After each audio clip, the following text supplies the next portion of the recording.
Yeah. Welcome, one and all. Hey, how is everybody doing?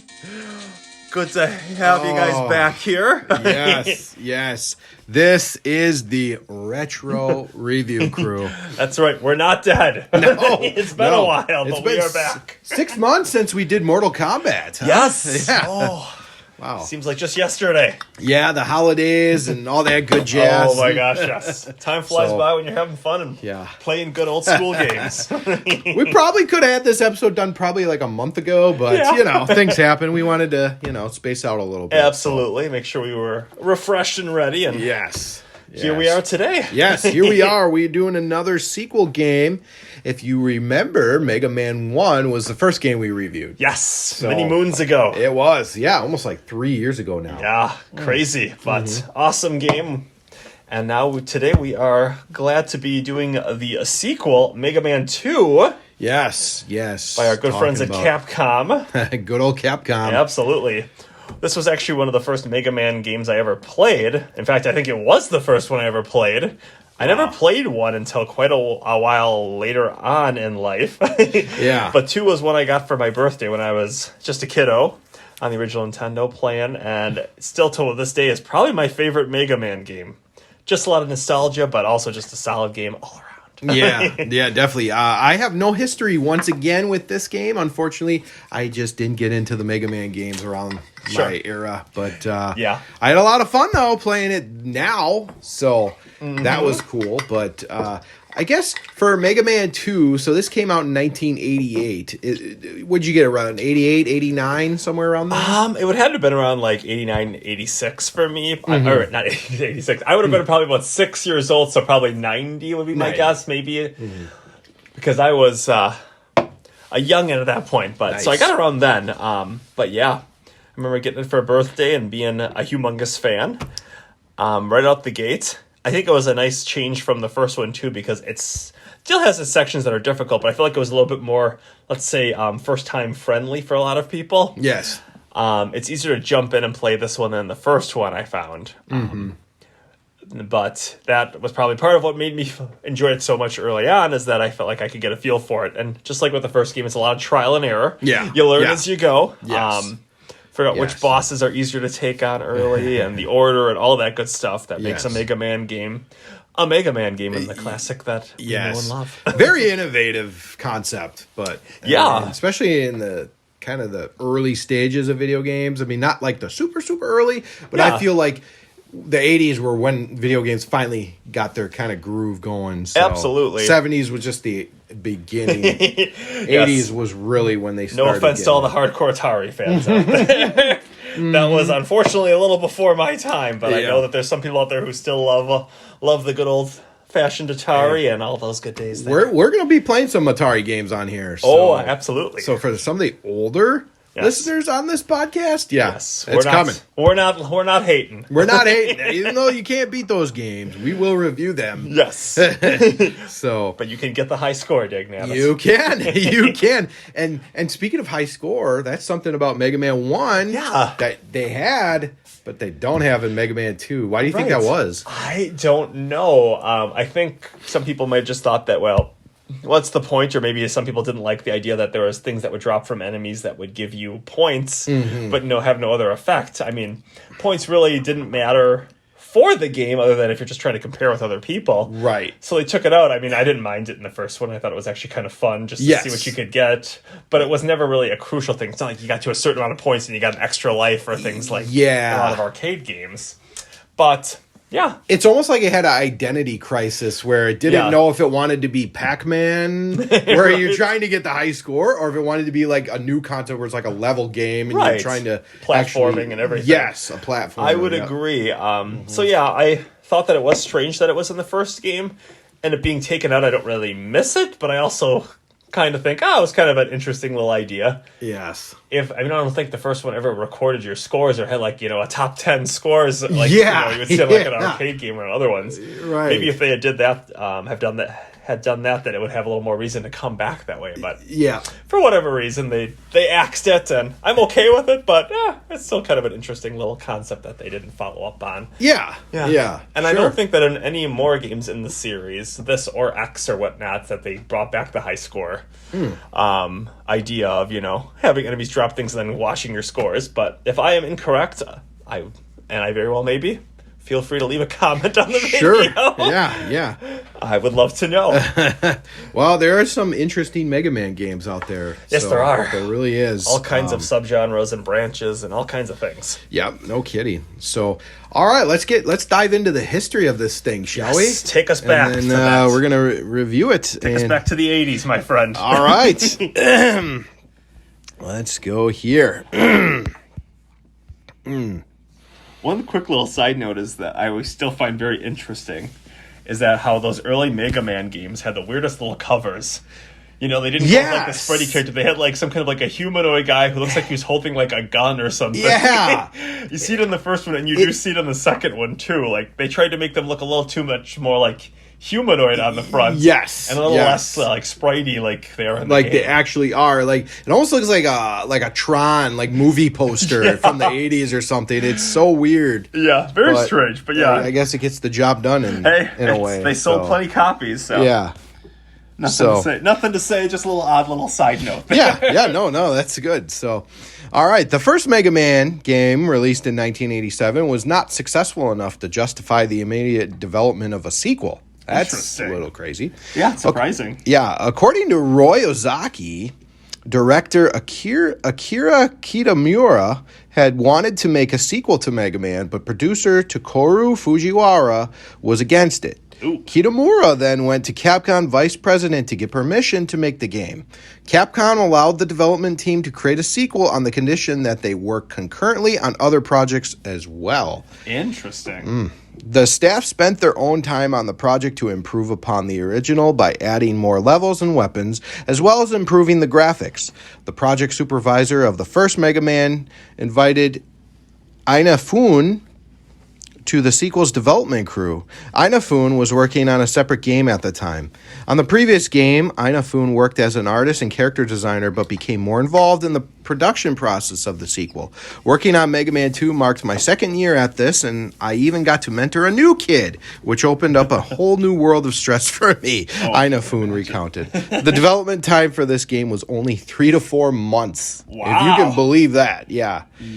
Wow. That's crazy. I mean, you think of how much goes into making a video game, and I know things aren't quite as in-depth now, or then, as they are now with all the stuff that you can add. But still, man, that is a quick time to be churning out a game. Yeah, well, and even like they must have really believed in it, because low sales for the first game, and he basically pushed it into existence. So, kind of willed it through. Like how much sleepless nights he might have had working on this. Especially if this one didn't work out as well. Yeah, that would probably have been the end of our beloved Mega Man. Oh, it could have. never even got off the ground. Yeah, so thank goodness that they did what they did, because it's hard to imagine a world where we don't have 20-something Mega Man games. I know. And probably more than that.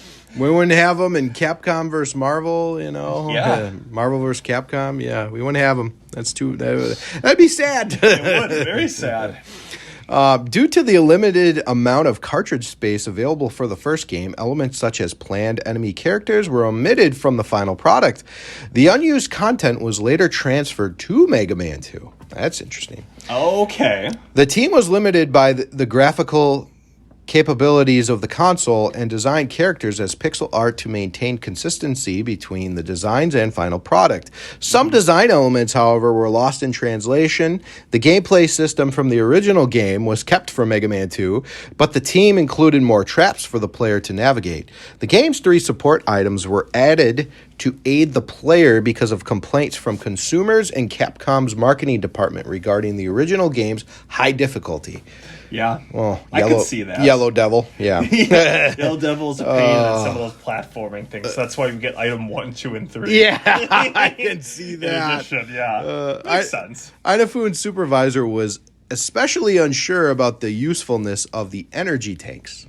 Oh, wow. That's interesting. Yeah, well, those things are became staples in the whole franchise, yes. honestly. And I can't imagine the game not being it, because you can farm for more energy if you need to. But if you're in a boss battle and getting your butt handed that's to you, true. That's really the only way to heal yourself, in the middle of a boss fight. That's true. So if you don't have that, you can get good, as they say. Yeah. When you're talking to like a 7-year-old kid, maybe they'd rather have something to give them a little boost to get through that. Yeah, I could definitely see that being a big time positive. So that was a huge boost. Yeah. And that's funny because, again, that's something that I don't even think about not being in there. I didn't even think about not being in the first game. Oh, sure. Yeah. I was so used to it in the second and third and fourth and, all the ones like that I played much more of. So right. Yeah, it's hard to imagine if they hadn't put those in. Just crazy. The first game did not have any influence from fans, but the second game, Kitamura wanted to get ideas from players and put them in.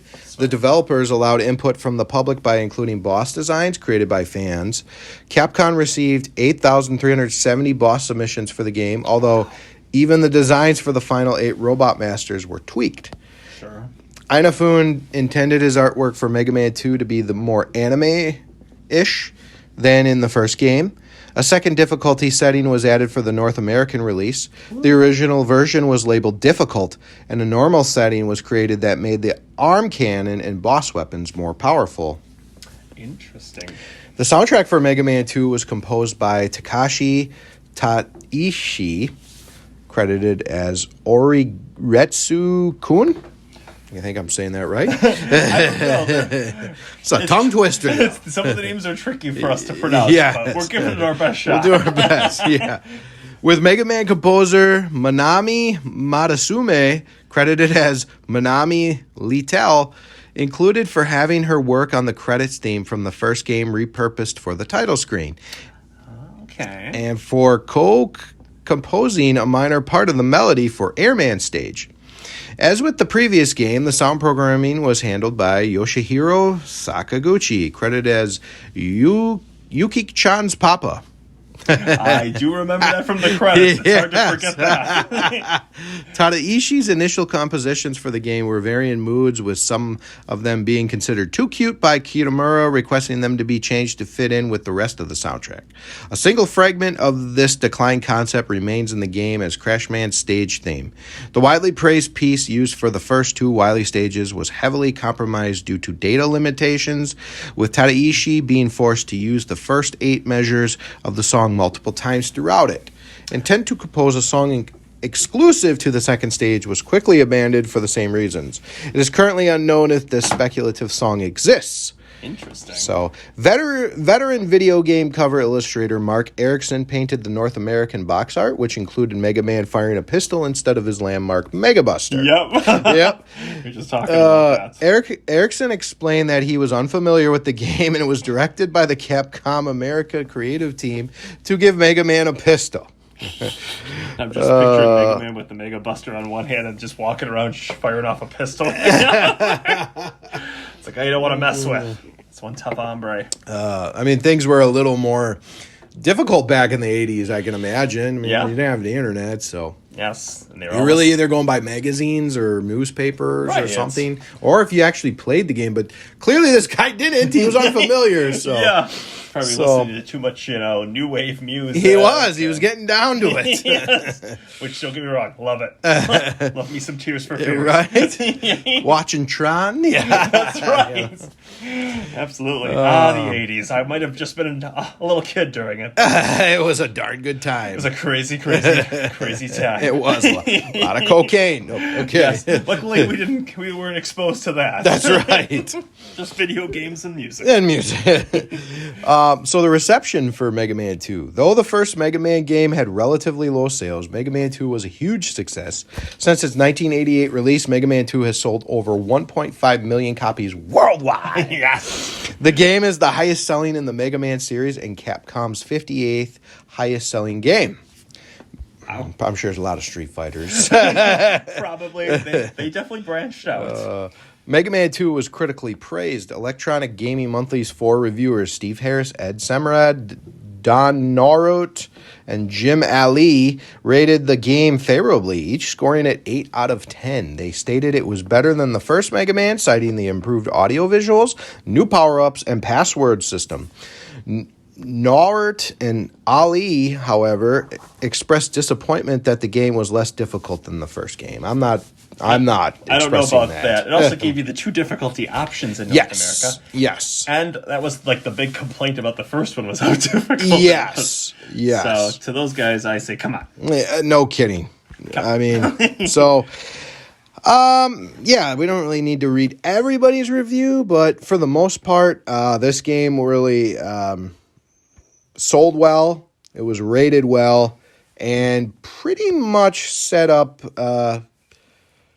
Mega Man forever. I was going to say, it seems to really have changed the direction of it. Yeah. Because the first one didn't sell as well, I think wasn't as widely known. And then you get the sequel in there, and not only does that spring for people to play, the ones coming forward, but also gets people to go back and play the original then too and see like where did it come from, what were the changes. And one of the things that I like about Mega Man in general is that they always seem to try to add some new elements in each installment. In Mega Man 2, they tried to work more with that original engine off of the first one, but they added, different power-ups and things like that, energy tanks. And then, like, when you get to Mega Man 3, you get, like, the ability to, like, slide, and then you get that rush to show up. And then in 4, you get to actually charge up your beam and everything like that. So, they always tried to do things to keep it fresh, but while still building off of that great foundation, and staying true to the series. And I think that was one of the things that was really cool. So if you played the second one, it made you more interested to see what was coming next, and also made you want to kind of go back and play that first one and see if you could beat that thing. Because, again, definitely a challenging game. Oh, yes, it was. And we talked about it. We did. I'm not going to talk about it right now because you can go back under our page and you can listen to our Mega Man 1 review. That's right. If you haven't listened to that yet. See where it all began. Yes, we went into depth into that game. So absolutely. I'm going to try to not bring it up as much, but yes, please do go listen to that. But I'm very happy though. This was a lot of fun to play this game, and and I'm glad you have a very fond memory of it. Oh, absolutely. Which is going to really help when we review it here. So, first, let's start with the plot. Yes. Okay. So, take us away. All right. So, if you remember, after the first game, we beat Dr. Wily. Well, after his initial defeat, Dr. Wily, the series' main antagonist, creates his own set of robot masters in an attempt to counter Mega Man. He creates Metal Man, Air Man, Bubble Man, Quick Man, Crash Man, Flash Man, Heat Man, and Wood Man. He also constructs a new fortress and an army of robotic henchmen. Mega Man is then set by his creator, Dr. Light, to defeat Dr. Wily and his robot masters. Mega Man defeats the 8 new robot masters and then challenges Wily himself. During the final fight, Dr. Wily flees into the caves beneath his fortress, and when Mega Man follows, attempts to trick Mega Man into thinking he is a space alien. Yes. So that is a little crazy, but... yes, definitely. But Mega Man does eventually defeat the alien, revealing it to be a holographic projection device, which malfunctions, showing Dr. Wily at the controls. After the scientist begs for mercy, Mega Man spares Wily and returns home. Mega Man, what did you learn? So that's the plot, but it did give a little spoiler to the ending, but we'll get there. We'll say it a little more in depth, but so let's start the game here. Let's go with, who do you think is good to start off with? So you have, all the different bosses. Yes. The different robot masters, as they are called. And it's just kind of funny because you can go in so many different orders, and I feel like that's one of the fun challenges when you've beaten the game or gone through it multiple times, is trying to start with different bosses. But the first time that I played through, I kind of went in what I felt was a more traditional order. As a kid, I would always start with Flash Man, so I did this time as well. Flash Man, I think, is a good one to start with because You don't need special weapons to really take him down quickly. Just the good old-fashioned Mega Buster works really well on him. Mm-hmm. His stage, you don't need any kind of special stuff to get around and get through. Now, there are some areas that do benefit from some of the special, secret items, the items 1, 2, and 3 that we'll get into a little bit. Yeah. But you don't need it. Right. And you can get through, and I feel like that's a good place to start. Flashman himself has that time stopper weapon, so when you fight him, he uses that to stop you from moving, and then does like a little spray of bullets, which does some damage, but he doesn't always hit with it. And then in that in between time, you can just kind of light him up. The stage itself is actually a really cool stage too. I like it. I like that it's got kind of an icy feel to it, a little bit slippery. The enemies aren't too bad there, but it is easy, like if you're trying to do too much jumping around on platforms, to slip and fall. But there's no like pit deaths in the stage, so I think it's a good one to start with. Mm-hmm. And again, boss is not too bad, and you get 2 items when you beat him. You get the flash stopper, or I should say the time stopper weapon, and then you also get one of the extra items that Dr. Light gives you. So it's a nice little way to start off your game with not just a first power-up, but a little extra something on the side. That's pretty cool. So that was the stage that I like to start with. Traditionally. And when you beat Flashman, what's the power up that you get? You get I believe you get number 3. And that one does That's the one that you throw and it kind of bounces up and down, and then it goes up, and so you can like jump on it and kind of go to a little bit higher level. Definitely need that one for sure. Yeah. Yep. So those are always nice to get, especially if you can get them earlier, because each stage has areas where they can be more beneficial to help you get like a 1-up or an energy tank, things like that are helpful, or just to get around. Is there anything that, Flashman's a pretty easy stage, I would say, possibly the easiest stage. Is there anything you would say that's annoying about Flashman's stage? Some things that are annoying. Yes.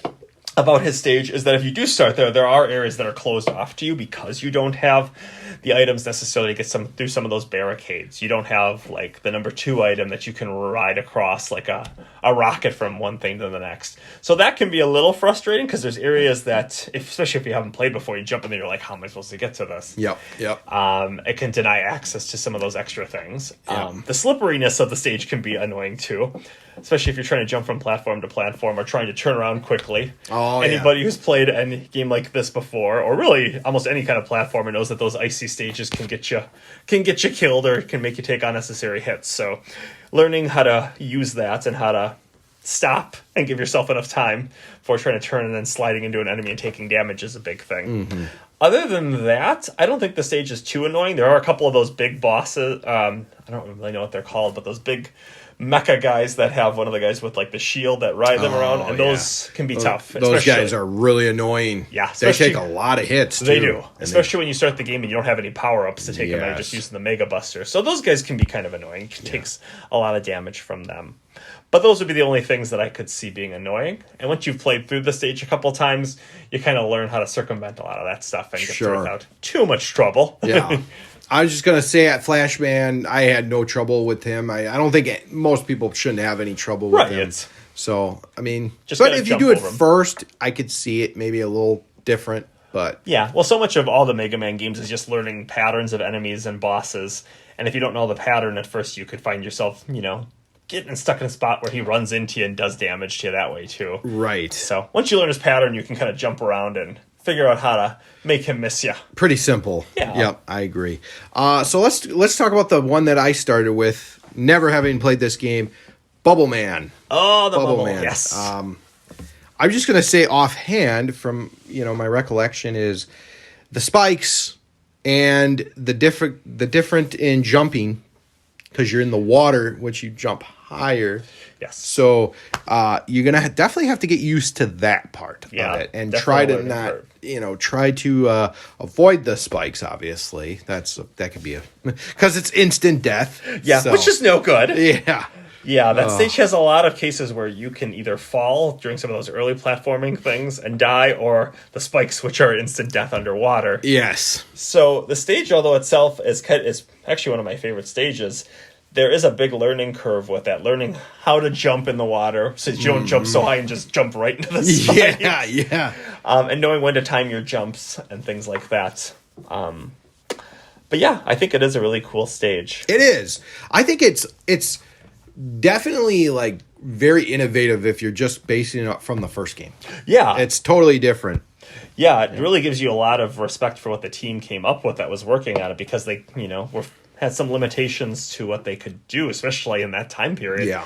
And they really worked with a lot of like the physics of stages and things like that, make it feel like such a different game while just, using so much from the first game. I think that's really cool, and this stage is one of the stages that shows it better than any other, in my humble opinion. Yeah, that's one thing you notice about this game, comparing it to the first, is the graphics are just so much more enhanced. Absolutely. So they definitely did some nice work there. Yeah, Bubble Man himself, once you get to him, he's not a terribly tricky boss. He kind of like floats around and shoots bubbles at you. Yeah, go figure. Right. In his stage 2, in that little boss chamber, you could hypothetically jump all the way up and hit the spikes in the ceiling and die. But yeah. It's something that at this point, if you got that far, you're probably not going to do it. Yeah, you got the jumping down probably by this point. He is, as far as he goes, he doesn't do a ton of damage, so you can outlast him with your Mega Buster if you do start with him. Otherwise, it seems like his weakness is the Metal Blade, which you'll get a little bit later from Metal Man. Sure. But if you use that, it takes him down pretty quickly. It's also useful because you can throw it in all different directions, so since he spends so much time like above you and to the side of you, rather than just on the straight floor with you, it makes it a little easier to hit him and to deal that damage and take him out quickly. That is nice. Yeah, and just as an aside, Flash Man is also pretty weak against the Metal Blade weapon too, so that's helpful. But other than that, I think I tried to use like if I played him late enough that I would have it, I would try to use like the fire weapon that you eventually will get from Heat Man on Flash Man. But most of the time I was just using the Mega Buster because I fought him so early on. But yeah, both of them can be taken down. So both Flash Man and Bubble Man can be taken down pretty effectively by the use of the Metal Blade weapon if you by chance have it at this point. So, yeah, I think the overall, the level's not too bad. There are some annoying parts. The instant death, obviously. Yeah, that's never a favorite. Boss is easy. Bubble Man's easy. So, it's not a bad one to start off with. Right. I agree. Yeah. And it gives you a lot of feel for the controls of the game, because you have to kind of learn how different things are when you're underwater and when you're, above and on dry land. Yes. So, all right, so why don't you pick our third stage? Sure, I'll just kind of go down next. The next person that I would take on would be Quick Man, because I would have the Time Stopper weapon, which was very useful for Quick Man's stage. Quick Man's stage is worse than him as a boss by far, in my opinion, especially when you're a young kid playing. Oh, sure. Because man, is the stage very unforgiving. The stage starts out fine enough, but the problem is that as you go further down and not too far into the stage, you'll start seeing these areas where these beams of light are shooting like sequentially out across the room. And if you get hit by one, you are just like instantly killed. Which, again, as a kid, you're like, what just happened? Now, Flashman's weapon is useful because it can stop those beams when you use it, so they will stop wherever they are, and it gives you time to go. The only downside is that the Flash weapon drains relatively quickly, and you have to kind of keep dropping down from screen to screen, and each time you drop down to another screen until you get to, like, a checkpoint...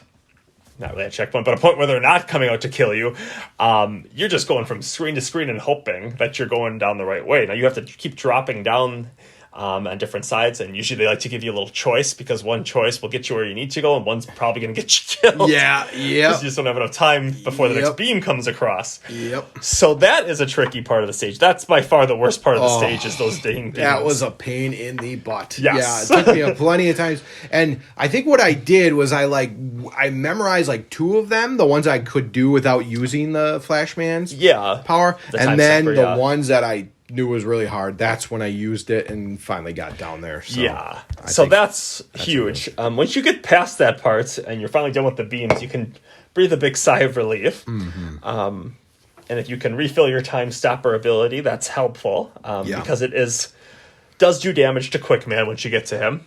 Quick Man, he does what his name suggests. He runs around quickly, but he throws these boomerangs at you. So he can do damage to you just like any other boss by just running into you, which is easy to happen too because he's flying all over the place. Yes. Or he can throw those boomerangs at you, which you can dodge, but they can be tricky, especially at first. Yes. The time, if you have a full time stopper weapon charged all the way up with, that you didn't use all on the beams or you're able to fill in between, you can use that on Quick Man. It stops him and deals about half of his life to him. It's not bad. Yeah, not bad. And then you can finish him off with your Mega Buster or any other handy weapon you might have. And then he's not terribly bad if you can use that to bring him down. But again, it's just learning the patterns because he jumps a lot. And the big thing is making sure that he's not landing into you and that you're getting your licks in. Yeah, sure. So I didn't think, as a boss, he's not so bad. As a stage, he's a pain in the butt. Yes. That I agree with. I think once you get to that point, it's like you just want to beat him, so you really focus, Yeah, you don't want to go through the whole stage again. The stage is, that was a pain in the butt. Yeah, that's a boss where it'd be nice to have an energy tank with you just in case you don't have to do the stage again. But if you're taking them on early, you probably won't have one quite yet. I love his power too that you get when you beat him. It is a really good power, the quick boomerang, because not only is it useful in so many circumstances, it throws it, in an arc and then comes back, but it drains really slowly, so you can get a lot of mileage out of that weapon. Some weapons you use and they're quickly drained. Yes, like Heatman's weapon, Flashman's weapon, all those kinds of things go quick. Woodman's weapon, but like Quickman, you get plenty of bang for your buck, as they say. Yes, you do. I probably use that weapon the most in the game. For the most. I would say that. Yeah, and then the Metal Blade are probably your very most good too. Versatile weapons. But Quickman's is really useful against a lot of different bosses too. Yes, including when you get to those Dr. Wily stages, which we will let you know about soon as well. So let's go to Airman. Let's review Airman right now. Yes. Fairly easy level, I would say. There is some tougher parts. I mean, those like blocks with the face on it, and the spikes kind of come up. Yeah, you can hit those pretty easily. Right. But I didn't do too bad at Airman stage. Yeah. I'll just say that. How about yourself? I would say, just as a side, is that the majority of times if you die on the Airman stage, it's either going to be that you fall into the pit. Yes. Getting knocked off by something. Yes. And that's usually, again, a case of just not knowing the stage yet. So it's kind of trial and error. Because there's a lot of stuff that are really just trying to knock you off. Oh, yeah. Or in the battle with Airman himself, if you don't have the right weapon, that's the place that's easy to die until you learn his patterns and how to work around him. The stage itself I actually really enjoy. It's one of the classic stages to me. It's a lot of platforming, a lot of jumping around, and then also a lot of shooting. Those enemies that you were mentioning, the blocks that you have to jump on with the little drill things that come up like horns. Yes. And those things are also shooting out those little fly guys, so you have to kind of... There's a lot of times where I'm just shooting those flying guys, but I'm also trying to get the pattern of the spikes. Right. So I'm sitting there for a good minute or two just thinking about, when should I go? Should I go now? Should I go now? Yeah. That's what I noticed on Airman. It really is good at allowing you to focus on multiple things and not, you can't just focus on the spikes and you can't just focus on the enemies or you're going to get yourself killed. So it's a good stage for really enhancing those senses of, okay, these two things are happening and I need to jump at the right time and I need to shoot at the right times. Otherwise I'm going to fall into the pit and be dead and be upset. Right. So yeah, that stage, and then that part of the stage is takes a little getting used to. And then the other part that I think is easy to die on if you're not used to it is the part where you have to jump from those little clouds to the others that are moving around, and then you got the guys that you have to shoot that are throwing the lightning bolts at you as everything's rotating like a clock, kind of. Yep, and you have to get the pattern down too. You do. So you're probably going to die a couple times, but I don't know. It's not. Once you've done it a few times, it really becomes like second nature to know when you need to do it. Yes. But at first, it's easy to try to jump and miss the jump and just die. And so it's a stage that, again, I think if you die, it's going to be because you're falling into the pit. It's not going to be because an enemy, damages you so much that you die. That he got you, yeah. Yeah. Right. So the stage itself, I thought, is good. It's a little tricky to get, but once you get used to it, it's not so bad.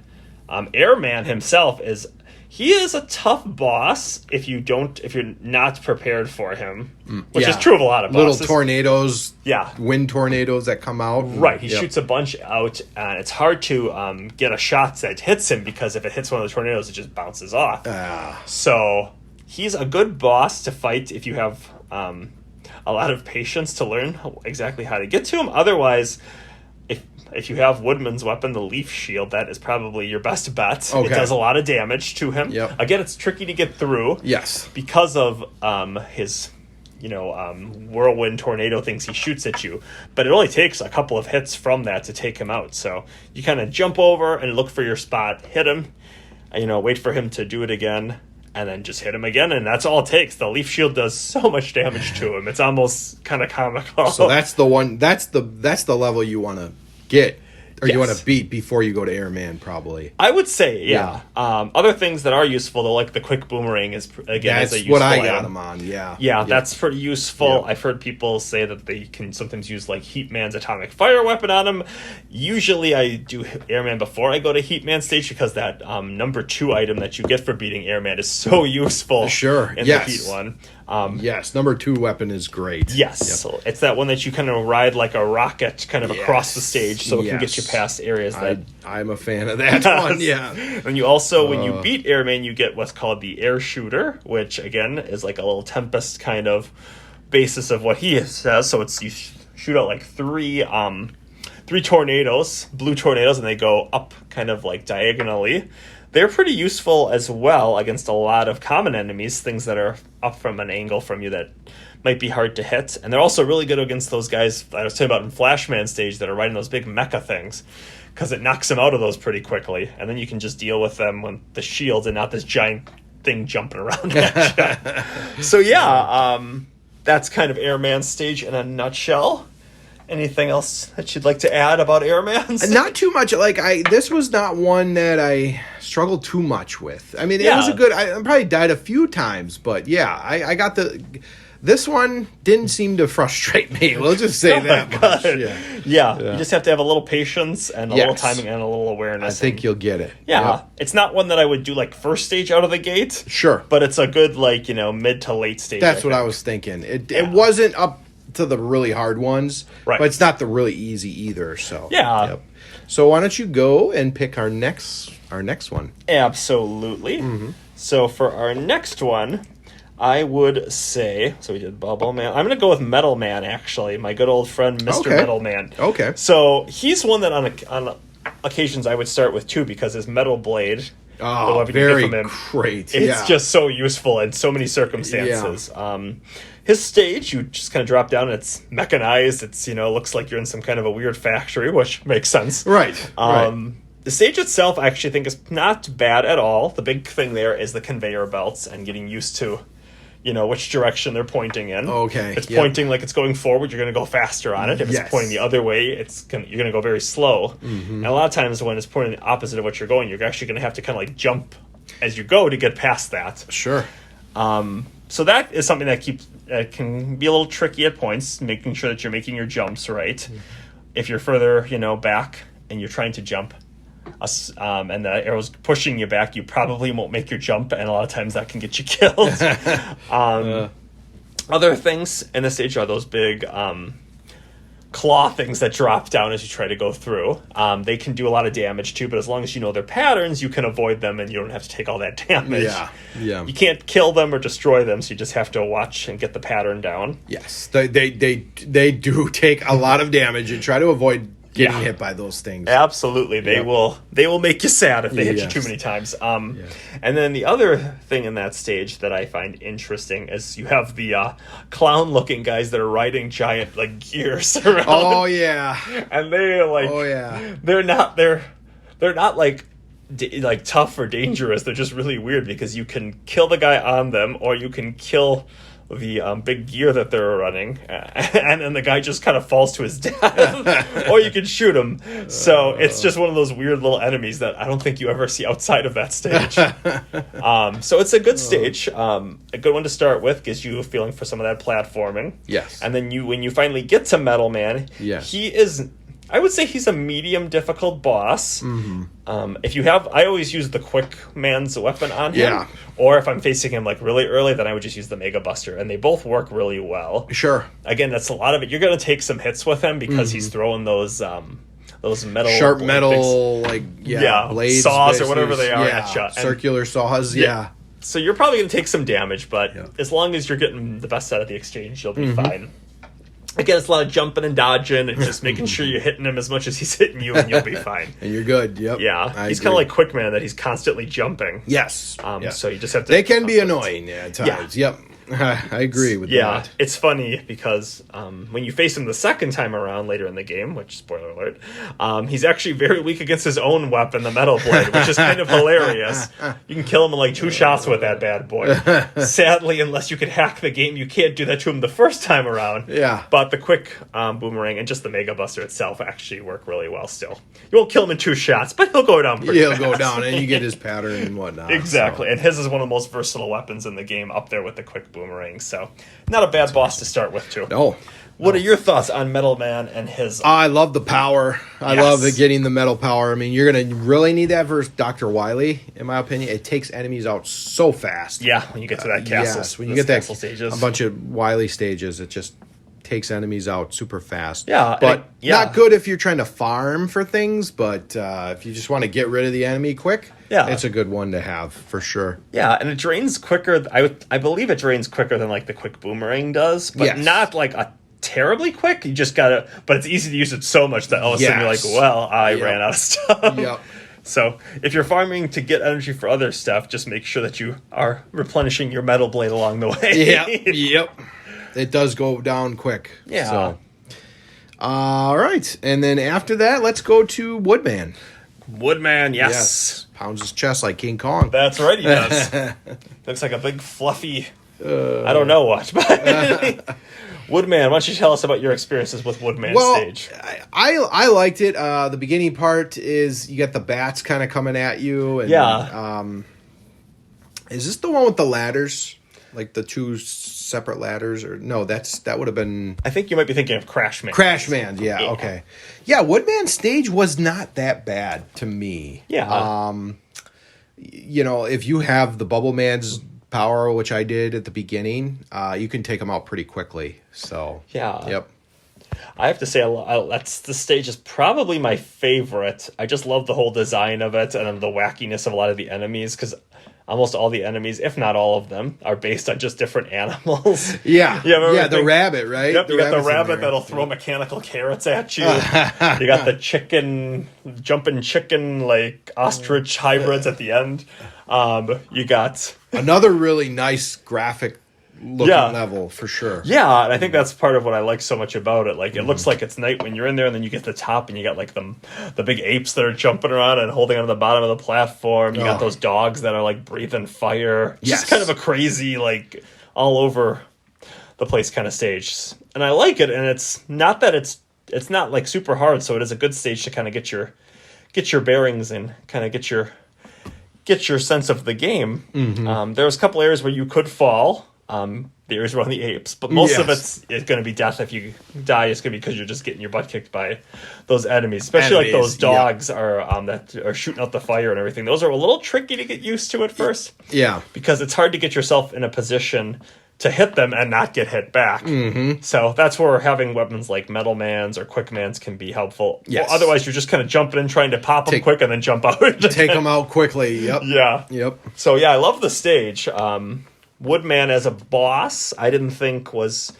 He's weird, because he can be tricky if you just come in with no plan of what you're going to do or no understanding of him. His leaf shield means that when he's got it going, you're not going to be able to hit him. Yep. And then he does this thing where he shoots it out across, but also shoots it like up, so it's coming down. So you're really trying to figure out, where can I stand without getting hit? Yes. And that's tough to do. Even when you kind of have an idea of what you want to do, it's still kind of hard to pull that off. You can take him out with the Mega Buster. Yes. I've definitely done that. Yes. Otherwise, if you have the Metal Blade, the weapon from Metal Man, that works really well on him. Saw him down. I'm sorry, I said Bubble Man, but Bubble Man doesn't work that well on him, does he? I thought he did. On him, I don't think Bubble Man works on Woodman specifically. Okay, yeah, because from my memory, just soak it in. Yeah. Otherwise, if for some reason you don't have the Metal Blade, but you have Heatman's weapon, you can charge that up and that'll do a lot of damage to him too. It takes him down to like 2 hits. Yes. I did not know that for almost my entire childhood. I just found that out recently that works out really well on him. And thought that was kind of comical that I didn't know because I've beaten this game, probably 20 times easy in my life. Yeah.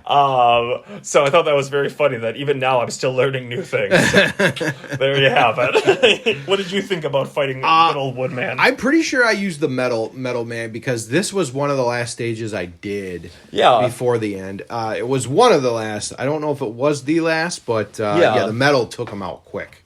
If I remember correctly. Breaks him down. It makes sense. You're chopping down a tree. Yes, exactly. So, And then he had the protective shield, which really comes in handy in some of the levels. Absolutely. And it's the quickest way to kill Airman, as we mentioned before, is his leaf shield that he gives you. Yes. So it's a really cool item. It does drain very quickly, but still very handy and very fun to use. Yep. So after that, after taking down our good friend Woodman. Yes. We still have Crashman. Yes. Why don't we go to that fun stage? All right. Yeah. Now, this stage is one that just kind of as a little challenge for myself, I started on once because I never thought it'd be like a fun stage to do first. And I was right. It's not the funnest. When you have like a lot of items to circumvent some of those things that you have to wait. As far as climbing, if you have like the 1 and 2 and 3 items that can get you around and get you better secrets, but yeah, it's just kind of a long stage if you're just taking it on with bare bones and Mega Man. And there's a lot of areas where you're climbing up and those, spinny guys knock you down. Oh. So it's a lot of, 2 steps forward, a step back kind of thing. Is this the one with the four ladders then? Yes. And you make, okay. Yep, and as you get up higher, like the screen gets darker. It starts at like a light blue, darker, and then all the way to night. So the stage is a pain. This is one of those rare stages where the boss is still somehow more annoying than the stage unless you have his weakness, which is, again, as we mentioned before, Airman's weapon. So it's just a long stage. It's not that it's like crazy, like hard or like you're dying constantly. It's just that you're getting knocked down every time you're trying to climb up because it's very much a vertical stage. Yep. And then there's platforms you have to wait on and kind of as they go on this track to get you over where you can jump up to a new ladder, and there's enemies coming at you, so you have to be patient, which is not always easy, especially if you're a kid, or a kid like the kid that I was not a very patient one, so I try to jump too early, take a hit, and fall back down. But you have to be careful of that. You have to wait for your moment to jump and keep platforming, but you also have to make sure you're killing those enemies, because they'll get too close to you and knock you down, and then you'll be right back to square one. So Crashman himself is a tough boss because he is just constantly jumping, sending those crash bomber weapons that do damage if they hit you, but then also do damage if you walk into their explosion too when they go off. Yes. And he doesn't take a lot of damage to things like the Mega Buster. You can use it, and I have before, just as a challenge to see like how long it would take. The answer is it takes a long time. You really have to learn his patterns. You really have to be able to dodge him, and you have to get your shots when you can, and it will take a while. If you have Airman's weapon, he guy's insanely fast to that. I think like 3 hits maybe. Oh, jeez. And because it goes up at an angle, you can hit him even when he's up in the air. So that's kind of your best bet. Make sure you have that first, unless you want a challenge for some reason. Then try with the Mega Buster. You can beat him, but it'll just take a while. What are your thoughts on Crashman and his wacky stage? I mean, the stage itself was pretty tough, but I feel like him as a boss wasn't too bad. Yeah. And his power, it's useful because you have to beat it, you have to have it. So, but I just didn't use his power that much. I probably should have. Yeah. Because there's definitely some cool stuff you can get, like some of the hidden stuff. But, right. Yep. Well, his power is one of those that's almost like you would like to have it as early as you can. Because even like in Flashman stage, when we alluded to before, there's a lot of like those barriers that you can use it to break down. But there's very few playthroughs that I've had where I've already beaten Crashman and then I'm going for Flashman later. Yeah. So it's useful in that case, and obviously, like you said, you need it for a certain specific area when you get to Dr. Wily's castle. But overall, it's not a weapon that I'd think, okay, this is what I'm going to pull out now and use on, this boss. Yes. Or just use it on a regular enemy just for the heck of it. It has applications, but it's not I don't know. It's one that you kind of forget about to a degree on using it as an actual weapon. It's more just utility. It's like you draw the enemy to you, and then it goes off, and then then you can kill it that way. Right. Which is not the way I was using it. No, me neither. And when I've seen people, just showing videos of like fighting people like Quickman or fighting people that jump around a lot. Yeah, and Flashman, of course. Oh, sure. It's very useful against them, but yeah, I never really thought to use it that way. So, again, learning new things even this many years later. So we did Crash Man.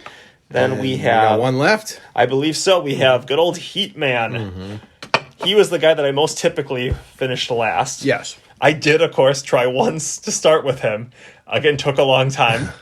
You forget just how nice it is to have some of those items, like that item number 2 where you can go across that lava. Don't have to worry about falling in and dying instantly. Yes, that item 2 is essential. Yeah, unless you want to try beating this level many times. Yes. Yeah. So you can get through that.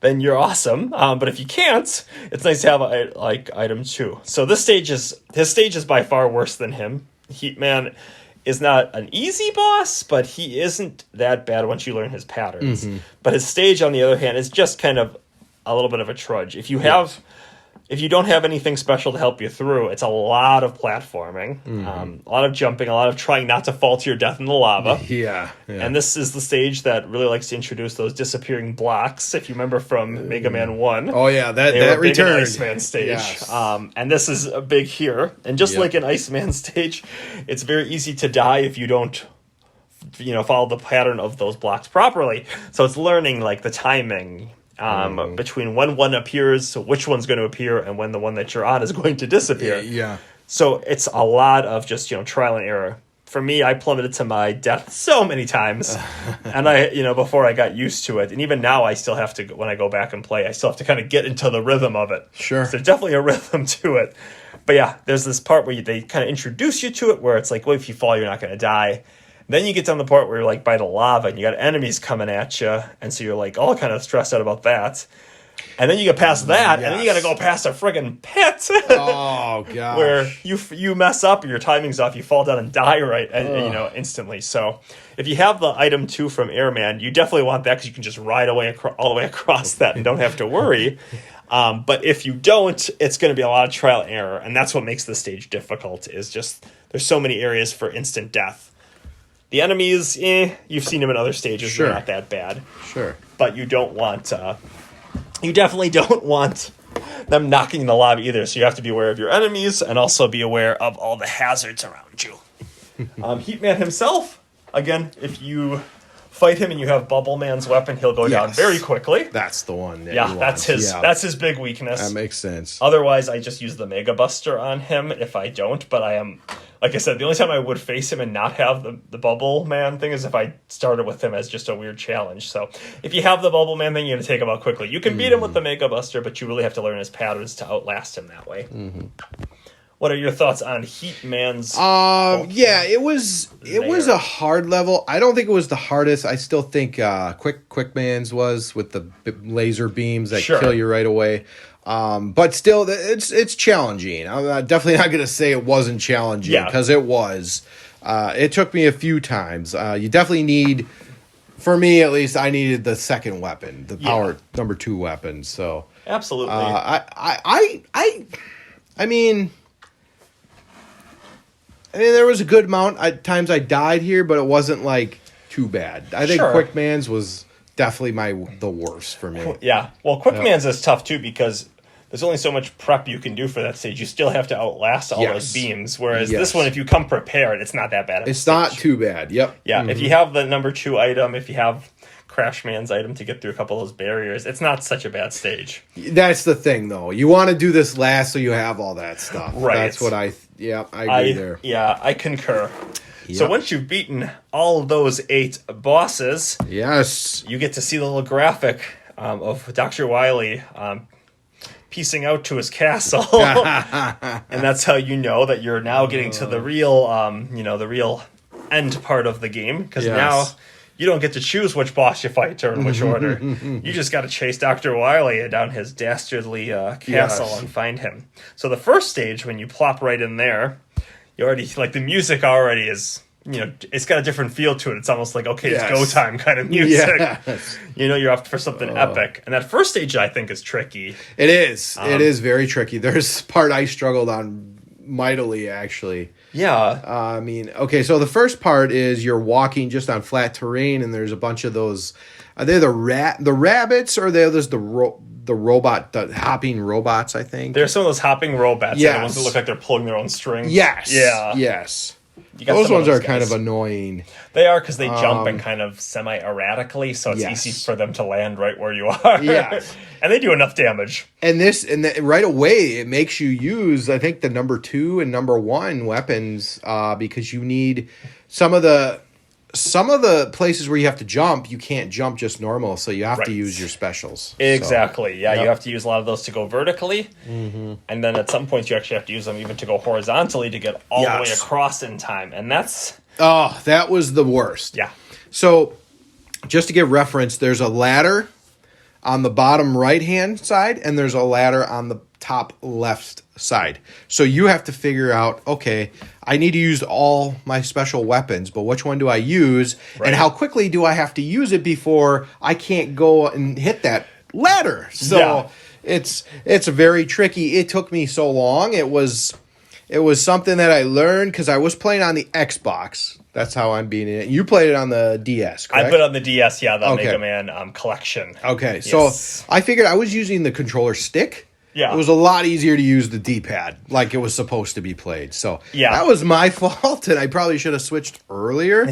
But I could not get this. I was stuck on this thing for so long. It is tough. And the thing, too, is that if you don't make it and you run out of your stuff, then you got to go back and fill it up, and that can take a long time. Yes. And that's one of the things that in the Mega Man series can be the most frustrating is you run out of something, but you need it to proceed. So then you have to go back and kill random enemies until you can fill your weapons back up, and then you go do it again. And you're like, well, I hope I don't screw up again because I don't want to spend another 5 minutes just fueling up on stuff to get back up again. So this is one of the stages where you definitely feel that the most. So when you get past that part, though, and you're almost right by where the boss is at that point, and the boss is in this weird little area, so you have to jump on these white little platforms, and then it's like single ones, so you're jumping and you're moving forward. And then at one point, the screen starts continuing to move. Yes. So then you're like, okay, you got to keep moving or it'll knock you off. It's like it almost tries to throw you off. It does. It tries to throw off your balance that you fall to your death. Yep. And then when you do a little bit of that, then all of a sudden this giant mechanical dragon enemy shows up behind you. It looks really good graphically wise. It does. Definitely different than what you've seen probably to this point. Yeah. And especially if it's your first time seeing him, not only is it cool, but it also will scare the shnikey out of you because it's chasing you so close. Yep. So you just got to keep your rhythm jumping, and the screen, and if you keep jumping too fast, you'll end up going too far and you'll fall to your death that way. So you have to kind of keep your rhythm. You have to slow down even a little bit everywhere until you get to this end part where the dragon stops chasing you, and then there's 3 little platforms for you to go on, one on the bottom, one in the middle, one on the top. And you go up there, and now you got to fight the dragon. So you got to hit him in his eyes. Yes. And he's breathing fire at you and kind of moving back and forth. His whole idea is, obviously hit you, but that fire breath can also knock you down and kill you that way. It's really trying to knock you down. I think the best strategy here is go to the top block. So it's going to be 3 blocks. There's the top, middle, and the bottom. Go to the top one. Try to avoid the fireballs, but just jump straight up. Don't try to go left or right. If he knocks you down, so be it. Just stay at the middle level and then try to get back up to the top again. But don't try to overdo it, and that was my problem at the start here. Yeah, it's easy. You kind of want to overcompensate. Yes. So once you kind of learn this pattern, like you said, you stick to the top as much as you can. Then you just kind of keep hitting him in the eyes. Yes. So it's funny because for the longest time, I just used the Mega Buster. Okay, yep. Thinking that was the only thing to use. But you can also use the Quick Man's weapon. That's what I used. Did a good job. It seems like that does the most damage, and it's probably the safest way to hit him, too, because of the arc that it has. Either way, he goes down pretty quickly. As long as, again, you're just keeping your eyes on the prize, making sure to hit him when you can. Yes. And most importantly, just make sure that you're not falling to your death. And then he dies, and once you beat that stage, you go to the next stage. The next stage is a little different as well. It's all like brown background. Yes. And you come across very early to an area where there's a bunch of spikes. So this is where weapon number 2 you need, because it gets you across. So you jump on it, and you have 2 ladders that you can grab onto. Everyone's instinct, including mine, is to try to grab the first one. But usually if you wait a little longer, you can grab that second one, and that'll get you to some special power-ups as well. But again, either way, you just keep moving. It works. Yep.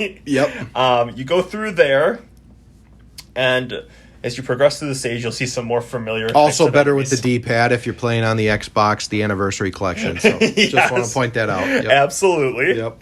So that stage is, it's not that it's super hard, but again, it's one of those that if you die and you have to go back to the beginning, you might have to spend time killing enemies to refuel all your stuff so that you can get across, because that weapon number 2, item number 2, drains so quickly. Yes. And then when you finally get down to past that part, then you're looking at areas where there's some of those platforms that move around and those swivelly guys that are trying to knock you off. Yes. Trying to hit you so you fall off into spikes. Yep. So it takes patience and knowing when to jump. And you'll keep going down, and then eventually, when you get to the bottom of that stage, that's where you face the stage. It was kind of a very creative idea at this time, where the boss is the stage itself.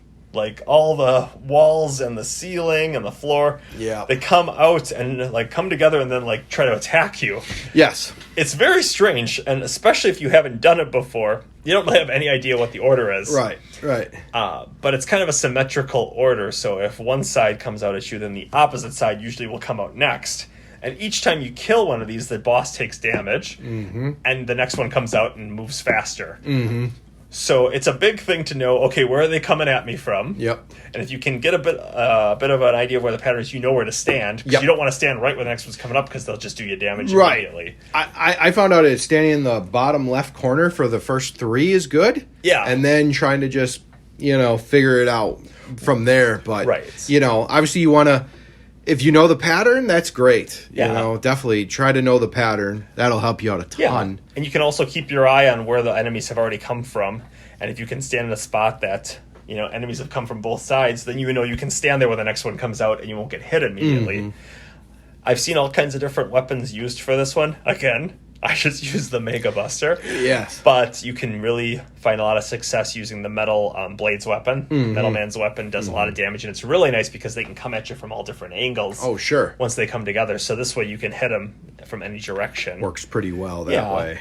So I would say that's probably your best bet. Yeah. But I'm sure the Quick Man's weapon works pretty well too. Yeah. I've read somewhere that their primary weakness is Bubble Man's weapon, but I will be honest, I never would have thought to try that in that circumstance. Interesting. So if that is true, cool. Might give that a shot sometime just for fun. But yeah, I always just went with either the Mega Buster or the Metal Man weapon. What are your thoughts about that stage in general? I don't... I had tougher problems with the first stage, but this one, it was pretty challenging trying to beat the living room, as they call it. Yeah, so it took a few. It definitely wasn't. Shots, right? Yeah, and the stupid thing is, so once you start Dr. Wily's, you got to beat it in one sitting because you can't. Well, unless you're playing the DS, you got the save states. You whatever. can use those. Yeah, you can do that. If you're playing on the Anniversary Collection, you got to do it in one sitting. So yeah. It's not like if you beat stage 2 or if you die in stage 2, it's going to make you go back to stage 1. No, you can keep starting stage 2, which is nice. Right. But you cannot turn off that game. I was going to say, just like with the classic, Nintendo, they give you a password and they'll give you different passwords, but they'll still take you back to the very beginning of Dr. Wily's castle. Yes. Which is annoying as a child. Your parents probably don't want you sitting in front and playing, a single video game for 5 hours. Yeah, and I got a funny story when we get to the final about how long I stayed up playing that. So. You're like, I'm not turning this off. But I just wanted to say, too, this game is also on the SNES Classic. Nice. Yep. Very nice. Yes, I often forget about that. Yep. Yeah, such a good... Or, I'm sorry, not the SNES, but the NES Classic. Yes, thank you. Thank you. There is a Mega Man game, I think, on the SNES. There is. The first Mega Man X. Okay. Cool. Yes, which is another game that I have played a lot of. Never beat, but that's a story for another time. Yes. Hopefully that'll change. Yes, I would like that very much. Yeah. So then you get to the third stage of Wily's castle, and this is the one where you actually, if I remember correctly, have to go underwater at one point. Yeah. And the stage itself is a little bit tricky because of the spikes that it reintroduces, just like in Bubble Man stage, where you touch them, you dead. You're done. Yep. You're done. So you have to go back and kind of draw on that experience that you got from jumping in the water and understanding how the button is much more sensitive than it is when you're on land. Mm-hmm. Avoiding that, and there's an area where you actually have to drop down to and have to kind of move a little left to right to avoid the spikes. Yeah, because they're on the sides. Yes, the sides. While you're falling down. So it's like you got to try to like see it before it happens, but it's almost impossible your first time. Absolutely. No way. You're almost guaranteed to die unless you just get completely lucky. And also... It's so easy to like try to overcompensate and then just go right into the other spike. Yes. But you're trying to avoid the one. Yep. So that's the hardest part, in my opinion, of that stage. Mm-hmm. The boss itself is not bad. He is just a big like tank that looks kind of like Gutsman from the first game. Yeah, that's a good. That's a good comparison. And he goes down pretty quick. Out of all the bosses, I would say he's probably the easiest of Dr. Wily's castle. Definitely. Yeah, because you can take him down quick.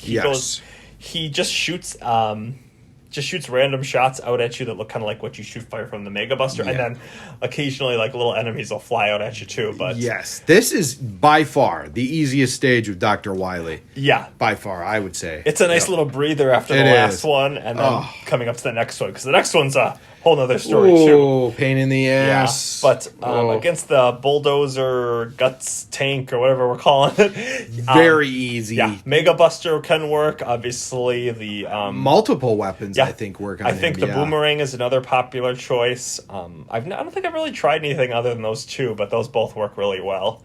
He dies pretty quickly. It's pretty hard to lose that fight as long as you come with a full tank of energy.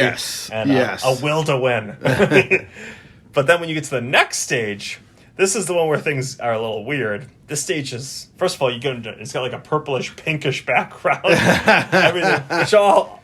is a big change from the last two stages where everything was like brown. Yeah, this stage is a pain in the butt, just to warn you. Get ready for some fun. Yes, there's a lot of things that you're not expecting when going into this stage. One of the things is that there's false floors in a lot of areas. Yep.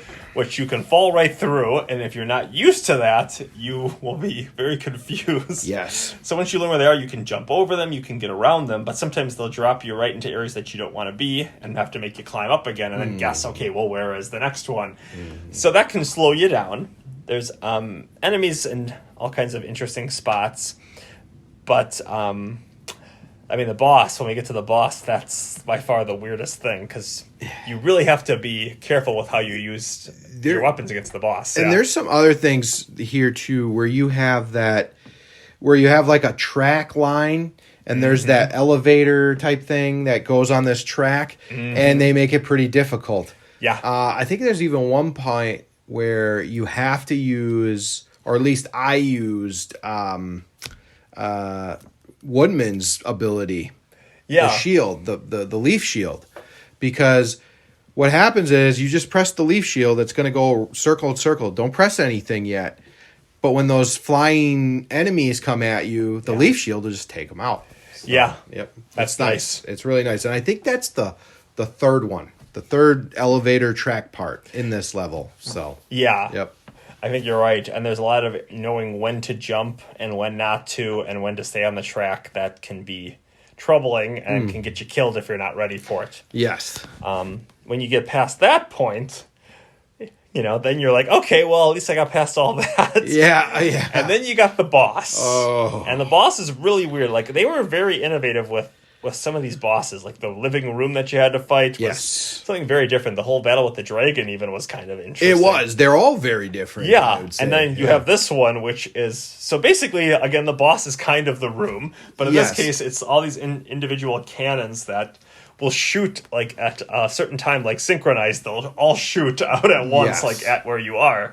And they're all hiding behind things. So there's these little barriers that you have to break down to get... to the other side, and that means you have to use Crashman's weapon. Now, the only problem is Crashman's weapon drains the energy bar very quickly. Yeah.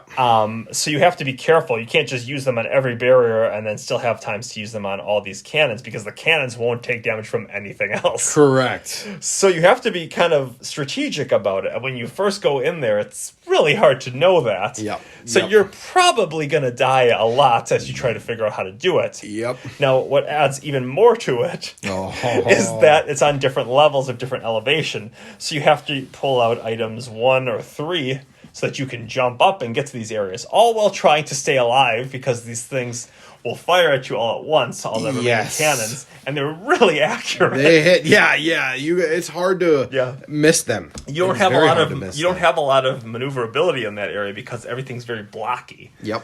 So you have to do it in a very specific order, and if you're lucky, you might stumble on it and get it right early on. Otherwise, if you're like me, it'll take you a lot of times to figure it out what the order is, to use every last bit of that weapon, but still be able to get all the barriers down that you have to, so you can kill all the damn cannons. Yes.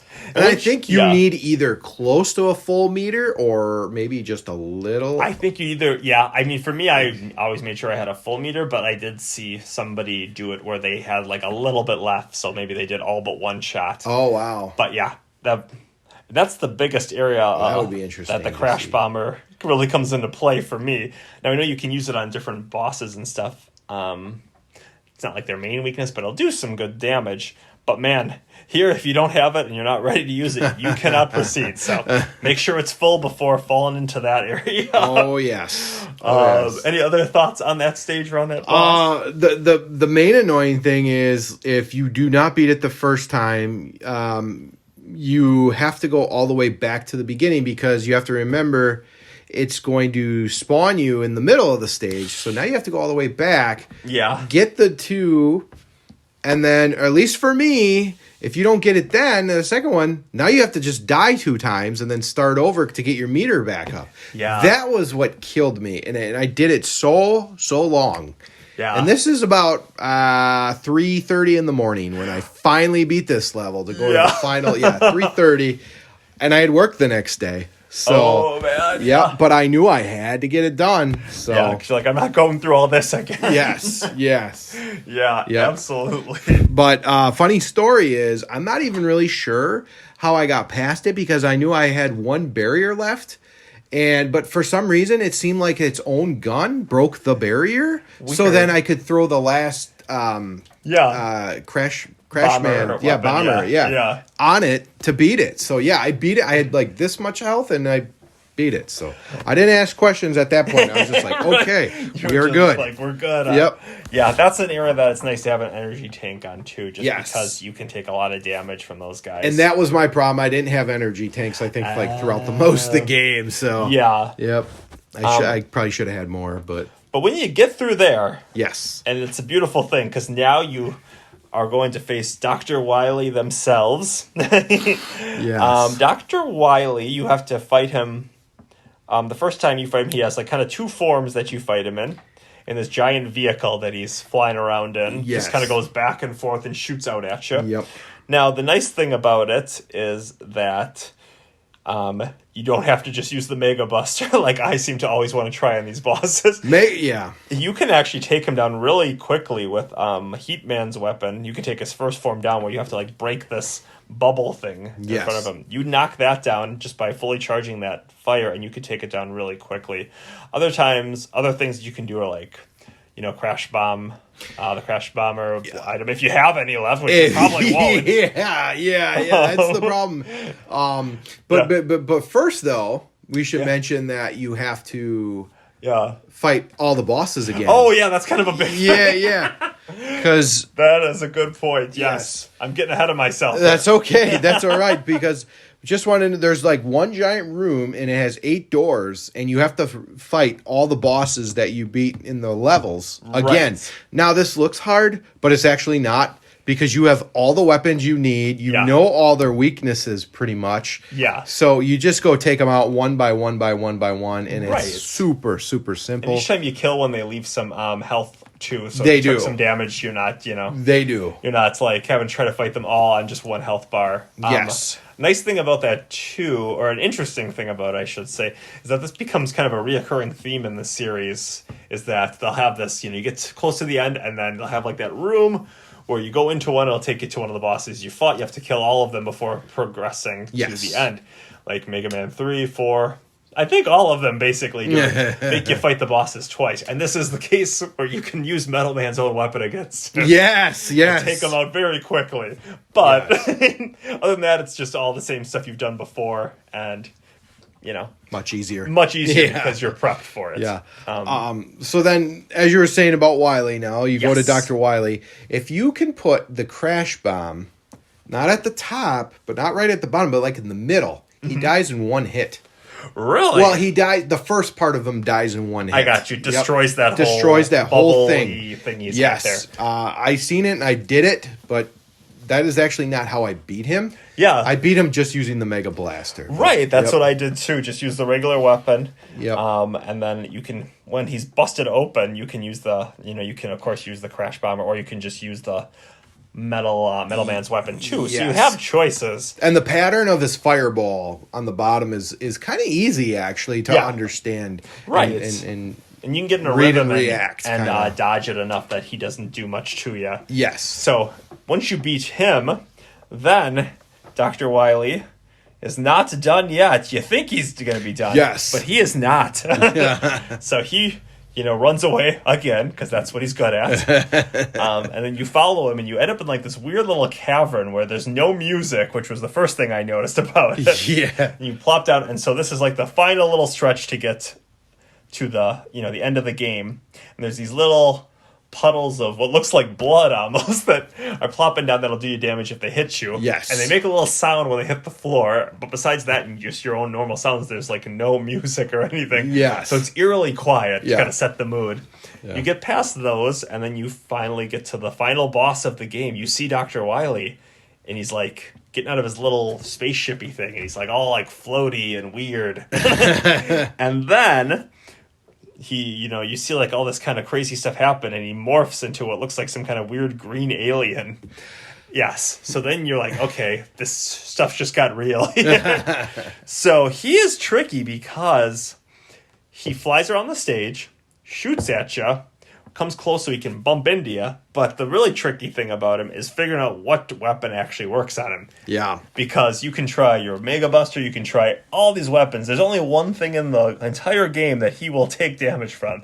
And it is, I'm sure everyone guessed it, Bubble Man's weapon. The bubble lead. I got to ask you. So when Yes. you were a kid, Yeah. when you were playing this, did you go through all the weapons? Oh, I'm sure I did. Okay. Yeah. Because there was no internet. At this point, for No. me, it's like 4 or something. Yeah. I'm like, okay, what is he weak against? And I found out that way. Yeah, you don't want to go through it. I was just wondering, since you played it, I'm sure it was a lot of trial and error, and it might have even been like that my brother or somebody else, or like I read Nintendo Power or something. Oh, yeah. Yeah. But I don't remember for sure how I learned. Sure. I might have just tried everything I had until something stuck. Yeah. But he takes a good amount of hits. Luckily, the bubble weapon doesn't drain super quick. Basically, you're jumping, trying to hit him as he comes across, dodge him, trying to get those hits in where you can.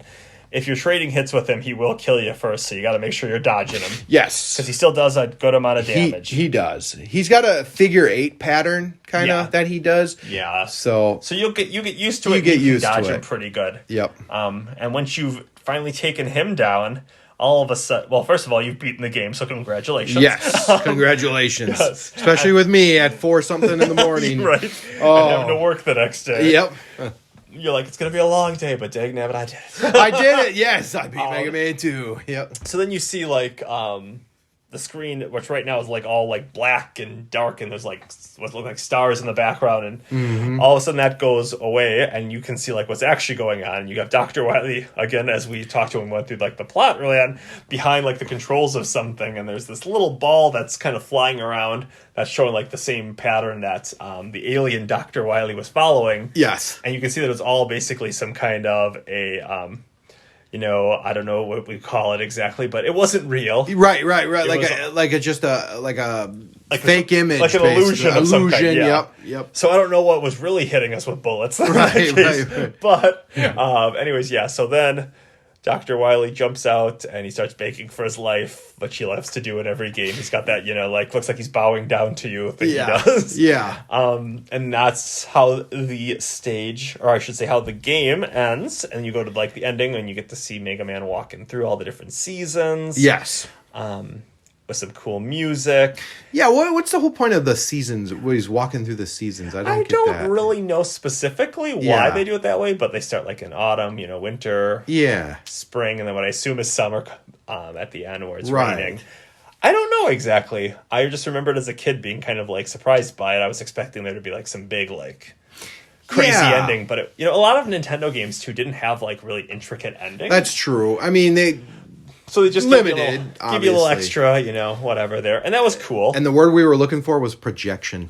Thank you, And I couldn't think of it either. I was right on your level. That's why I said image, but it was projection. I was yeah. Yes. So yeah, I liked the game because it was hard and challenging and but just the right amount. I felt where you could go through and really enjoy it and not feel you were going to be super frustrated. There's areas that are definitely frustrating, especially when you get to Wily's castle. A couple of those stages can be frustrating at times. But I feel the game, it's not a discouraging kind of frustration. It's I'm so close to getting this. Right. I got to try it again, kind of, which is the best kind you can get. You don't want ones that are just I'm never going to beat this. Yeah, it was challenging, definitely. Yeah. I actually liked that it was a little easier than the first game. Sure. First game was tough. I'm not going to lie. The Yellow Devil, I might go back and try to beat him without the start cheat.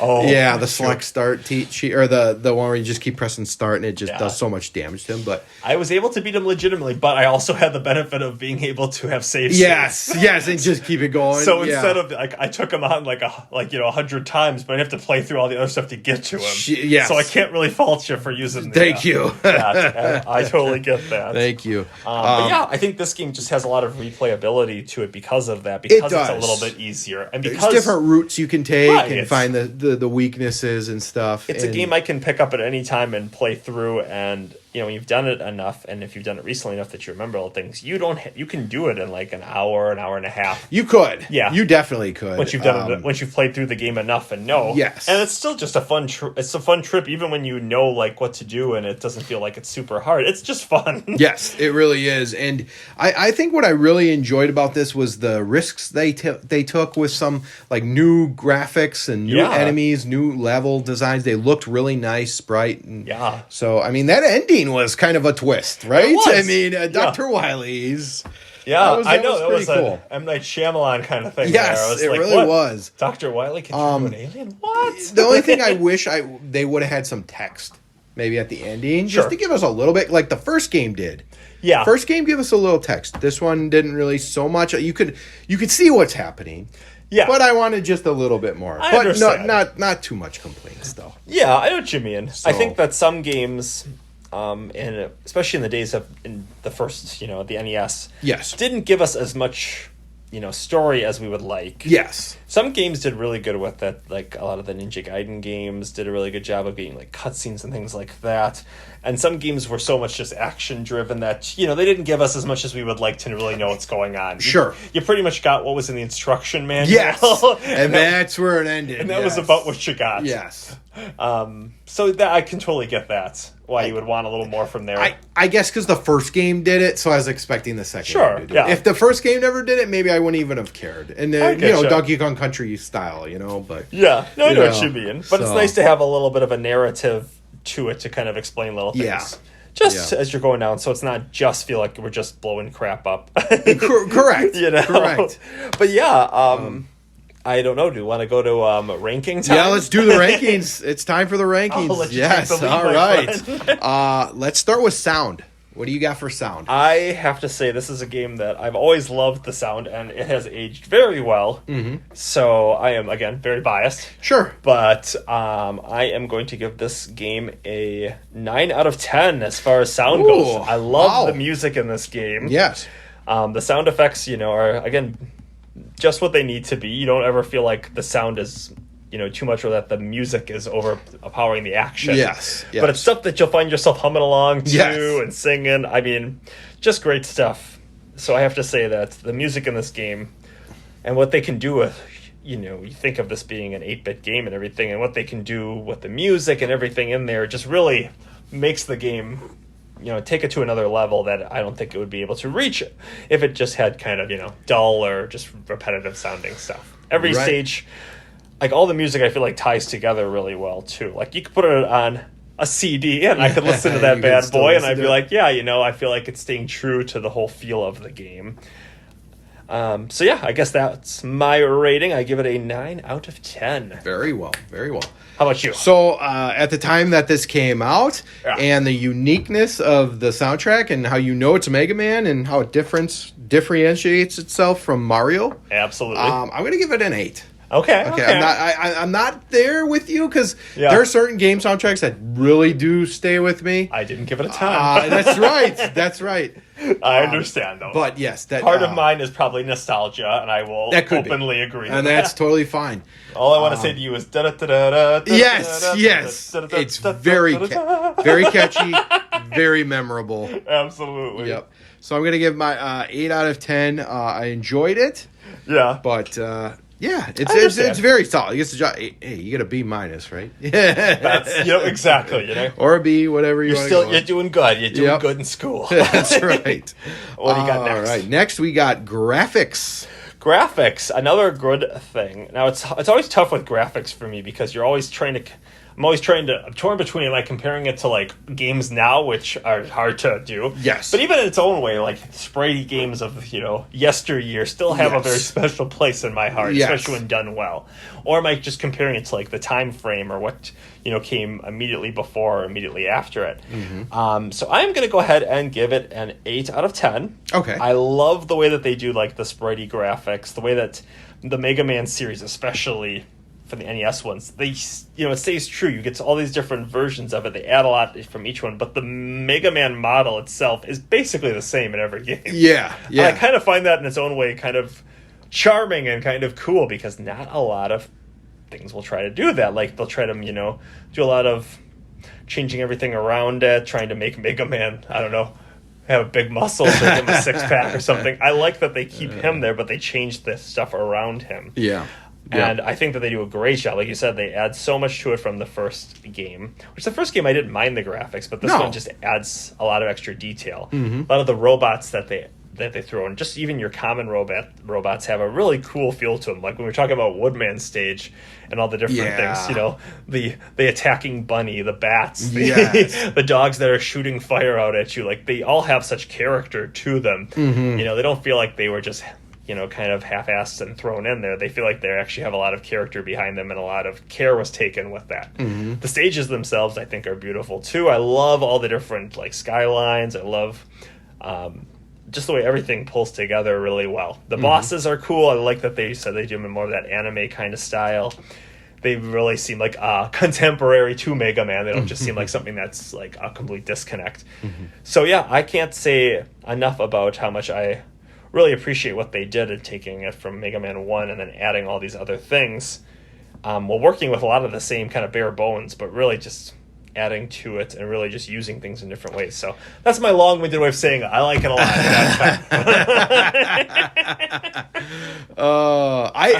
I'm with you. I think they really did a good job on adding a lot to this game with the graphics.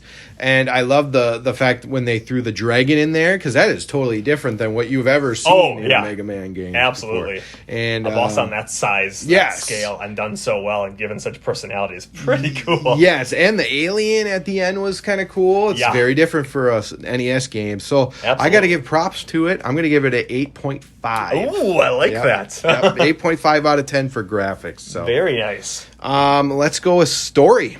Well, story's tricky, as we alluded to. Yes. But it's also tough because in this time of NES games, again, like you were saying, some games would do a really good job of explaining things, and some games you'd get, that thing at the beginning, the opening credits, and they give you a little bit of an idea, and then you get whatever they give you in the instruction manual. Mm-hmm. I mean, the story of Mega Man in general is very basic. Yes. It's basically, okay, Dr. Wily, he's trying to take over the world. Yes. He's got 8 robots that he's doing that are all, influenced different ways. They'll get you weapons when you beat them. Mm-hmm. You beat the other ones, then you go to the castle, track down Dr. Wily, make him cry, and then he runs away and rinse and repeat. So, for the series itself, you're not expecting a ton of story. Yes. Once you've played through a bunch of them, yes, the basic idea is kind of enough to get you there. But I understand what you were saying before when you're like, I could use a little more. It'd be nice to have some explanation, kind of advance things.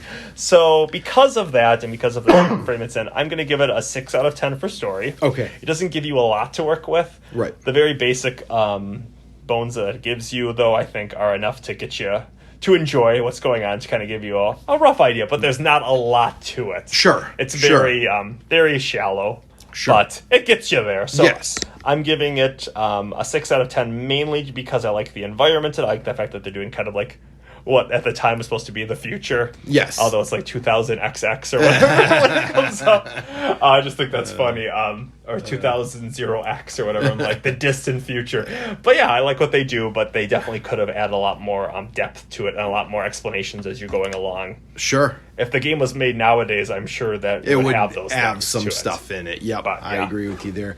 Yeah, and I'm trying to put that in perspective too when I rate this. But I guess I was just a little disappointed, like I said, that they didn't have a little text from like they did in the first one. But I love the Dr. Wily swerve, you know, behind the curtain and the projection. That was really cool. Yes.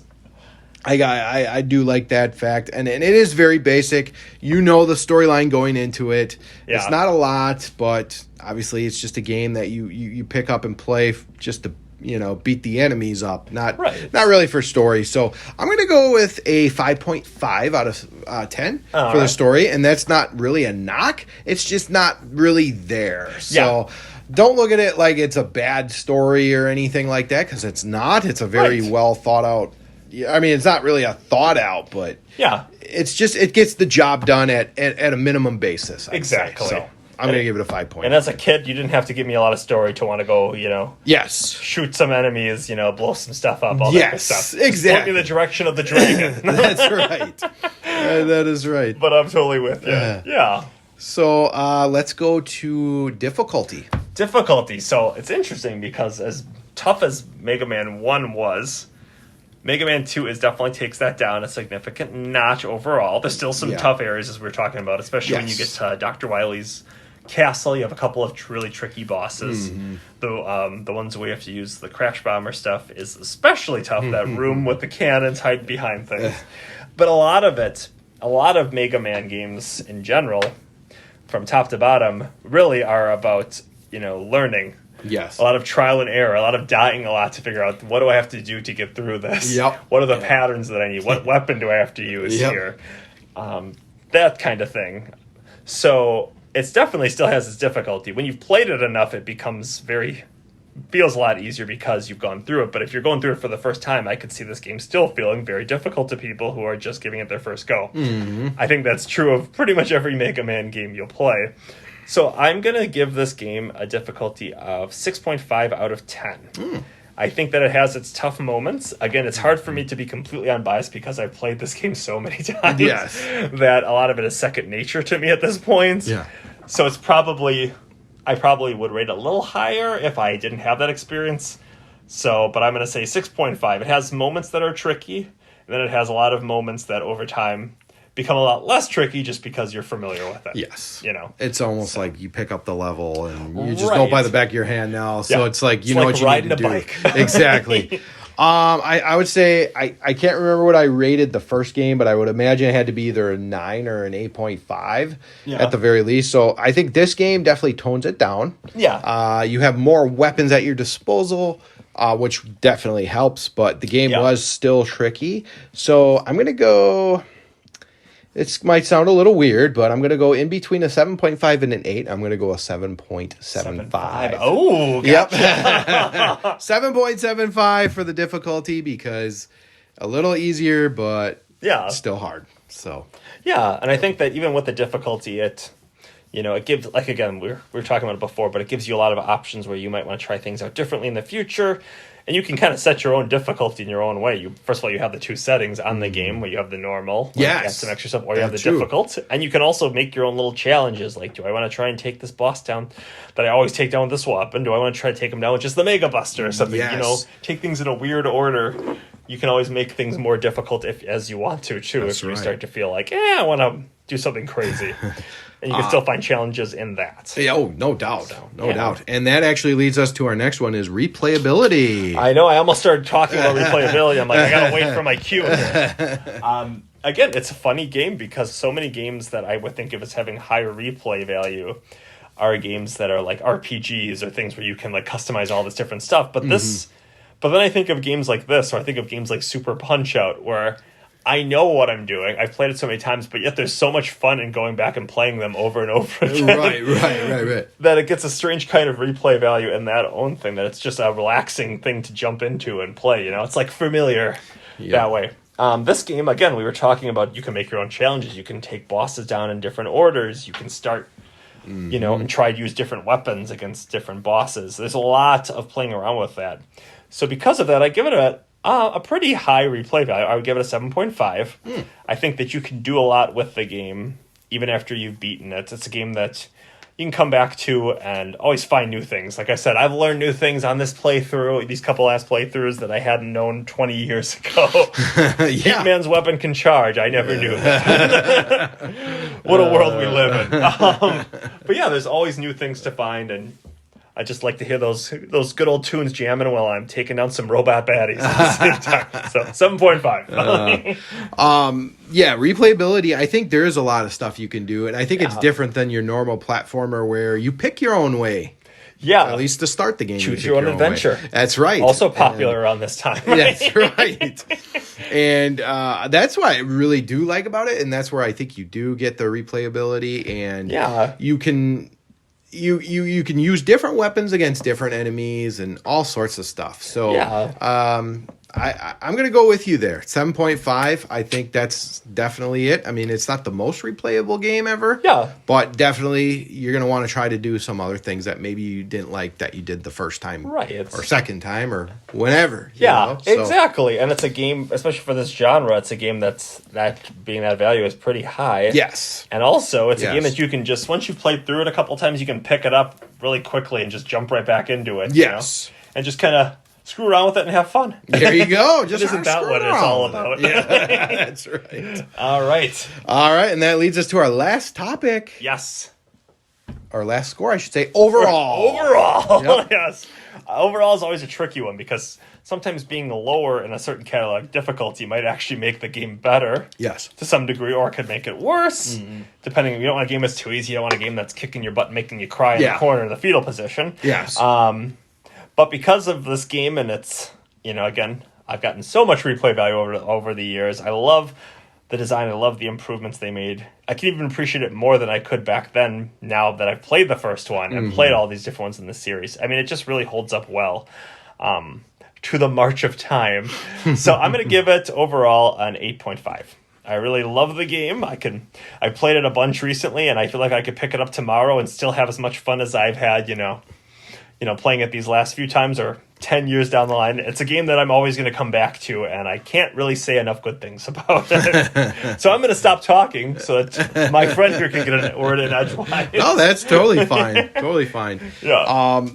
Like I said, it's very similar with the first one. I've never had experience with Mega Man games when I was little. So I'm just doing this for the first time, and I really do see why so many people were fans of these games. So they are a lot of fun, and I liked how it improved on pretty much everything from the first one. The only thing it did is took out the scoring, but that's all, you don't really need that. So. I definitely had a lot of fun playing this. I may go back to it at some point. We'll see. Yeah. But I'm probably going to give it around what I gave the first game, and I think I gave the first game a 7.5, and I definitely think there's improvements in this one. Yeah. So I'm going to give it a 7.75 out of 10. Moving up in the world. Yes. I like it. So it was a solid game, though. I had a lot of fun. Yeah. I'm glad I beat it. I love the swerve at the end, and whenever we do Mega Man 3, I was just going to see maybe Mega Man 3 will hit an 8 next time. It could. It just keeps on going up for me. We got a lot of Mega Men in front of us. Yes.